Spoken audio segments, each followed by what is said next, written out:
السلام علیکم ورحمۃ اللہ وبرکاتہ۔ عزیز طلباء و طالبات، امید ہے کہ آپ خیر و عافیت سے ہوں گے۔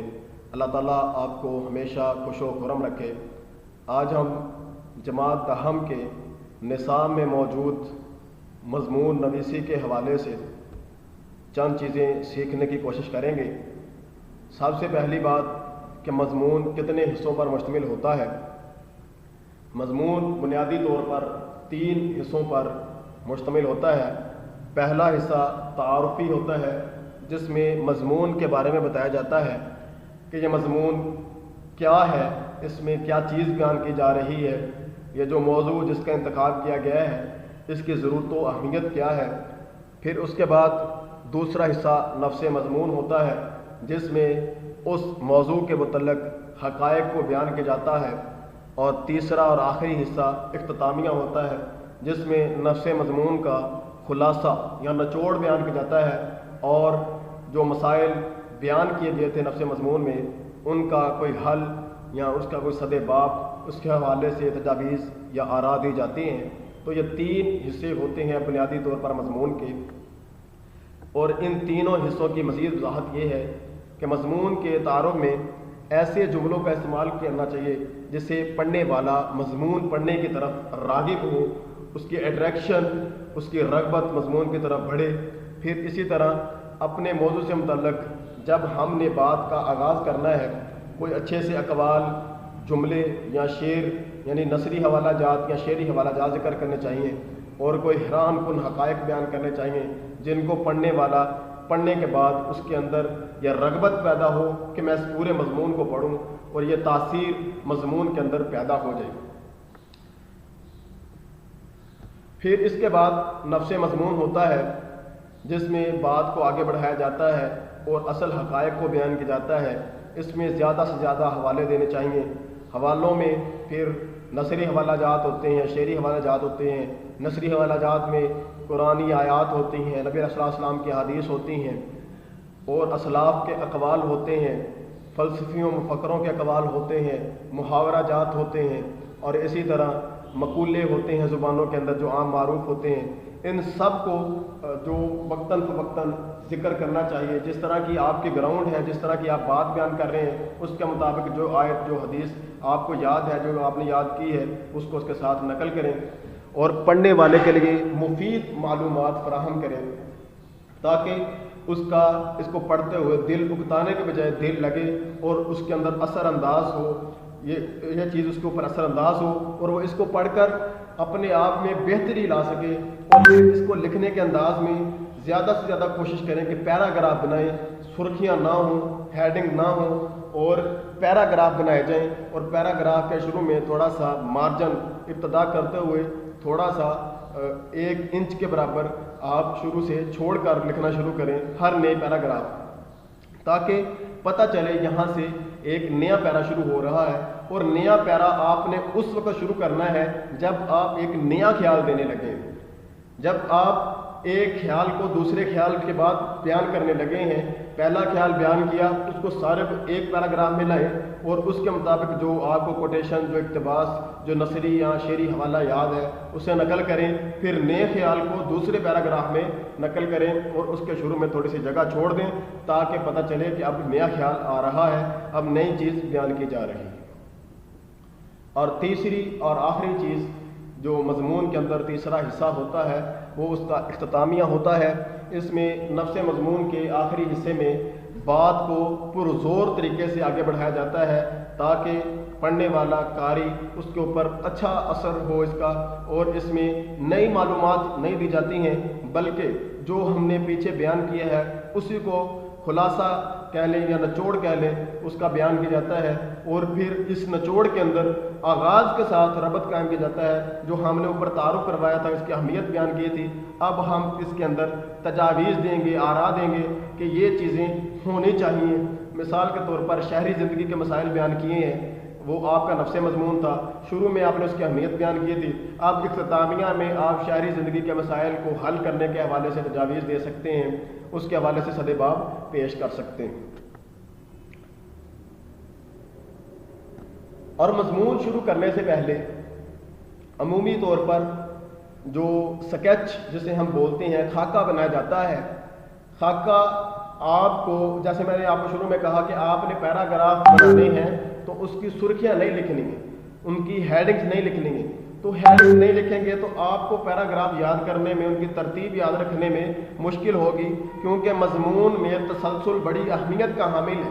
کس بات کو پہلے بیان کیا جائے, کس کو اس کے بعد, کس کو اس کے بعد. اس تسلسل کو یاد رکھنا اور پیراگراف کی صورت میں لکھنا, اس کے لیے آپ ایک خاکہ بنائیں. مثال کے طور پر یہ تعلیم نسواں کے نام سے مضمون ہے. اس میں سب سے پہلے بتائیں کہ نسواں کیا ہوتا ہے, اور علم کی اہمیت بتائیں پھر کہ علم کی اہمیت کیا ہے. پھر مرد و عورت پر اس تعلیم کی فرضیت کے حوالے سے گفتگو کریں. پھر عورتوں کا مقام ہے, پھر بچوں کی تربیت کے حوالے سے عورت کا کردار ہے. پھر اسی طرح تعلیم یافتہ عورت اور معاشرے میں اس کا کردار ہے. پھر قوموں کی سربلندی میں عورت کا کردار ہے. پھر اگر عورت پڑھی لکھی نہ ہو, یعنی کہ اگر تعلیم نسواں عام نہیں ہوتی ہے تو اس کے کیا نقصانات ہیں.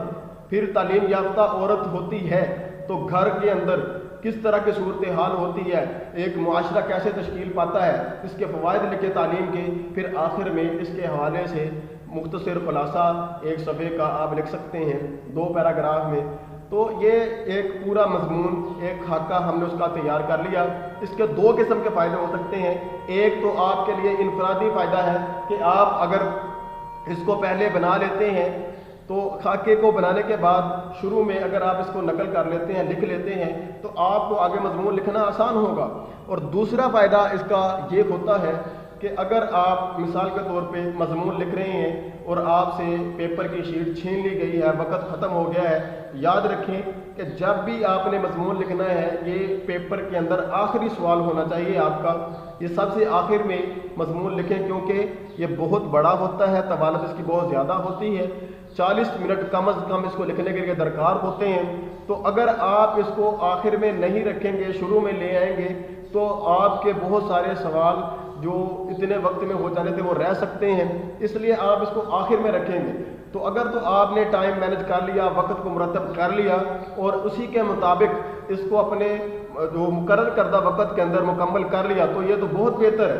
لیکن اگر آپ مکمل نہیں بھی کر پائے اور آپ نے یہ خاکہ شروع میں لکھا ہوا ہے, تو پھر ممتحن یا جو پیپر چیک کرنے والا ہے, چیکر, جب وہ اسے چیک کرے گا تو اس کے ذہن میں یہ بات خود بخود آ جائے گی کہ اگر آپ کا مضمون مکمل نہیں بھی ہے, خاکہ آپ نے شروع پہ لکھا ہوا ہے, تو وہ خود بخود یہ جان لے گا کہ جو بچہ یہ پیپر اٹیمپٹ کر رہا تھا, پیپر لکھنے والا ہے, اس کو پورا مضمون آتا تھا, وقت کی قلت کی بنا پہ یا وقت کو مرتب نہ کر پانے کی بنا پہ وہ اس مضمون کو مکمل نہیں کر پایا ہے, اور شاید آپ کے لیے گنجائش نکل آئے اور اچھے نمبر مل جائیں, اچھے مارکس مل جائیں.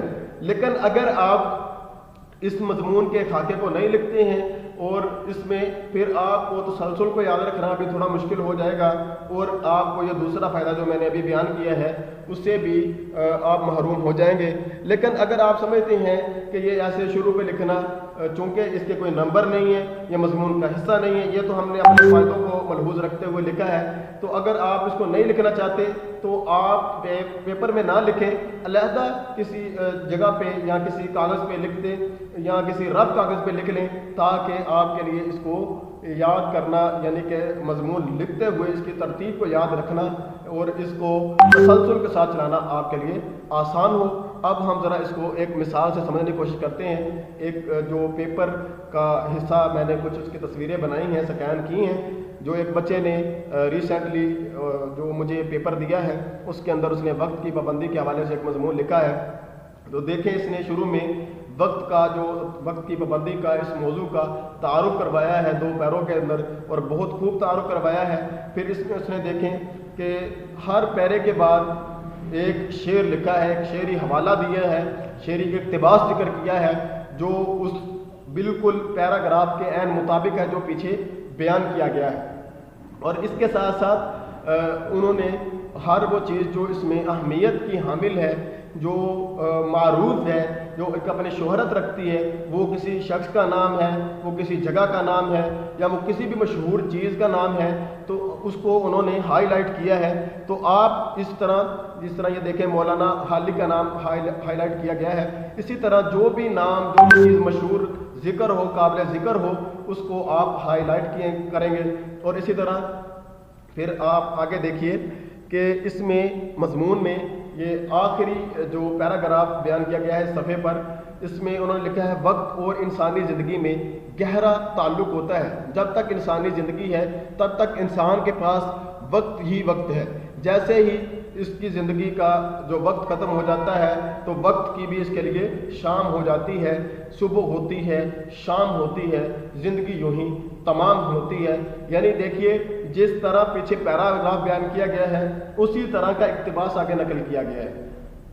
یعنی کہ پہلے ایک گراؤنڈ بنائی جاتی ہے, پھر اس گراؤنڈ کے مطابق شعر نکل کے جاتا ہے, شعر ذکر کے جاتا ہے. اگر آپ گراؤنڈ بنانے کے بغیر یہاں پر شعر ذکر کریں گے تو آپ کے جو شعر, یہ شعری حوالہ جات ہوں یا نثری حوالہ جات ہوں, وہ بجائے آپ کے امپروو کرنے کے وہ آپ کے لیے نمبر کم کروانے کا باعث بن جائیں گے اور اس کی اہمیت بالکل بھی نہیں رہے گی.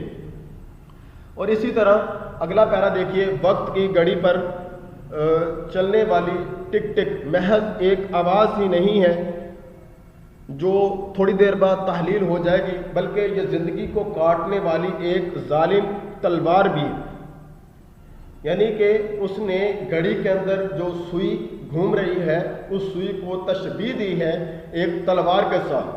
تو ایک بہت اچھی تشبیہ دے کر اس نے مثال کو سمجھانے کی کوشش کی ہے جس نے بہت سے لوگوں کو مٹی میں ملا دیا ہے. یعنی کہ وقت کی تلوار نے بہت سے لوگوں کو مٹی میں ملا دیا ہے. اب بالکل اس پیراگراف کے عین مطابق اور اسی کے اکارڈنگ نیچے انہوں نے اقتباس جو نقل کیا ہے, نثری حوالہ دیا ہے کہ وقت ایک تیز تلوار ہے جو اشیاء کو الگ الگ کر دیتا ہے, جو اشیاء کو کاٹ دیتا ہے, ان کے انتقال کا باعث بن جاتا ہے.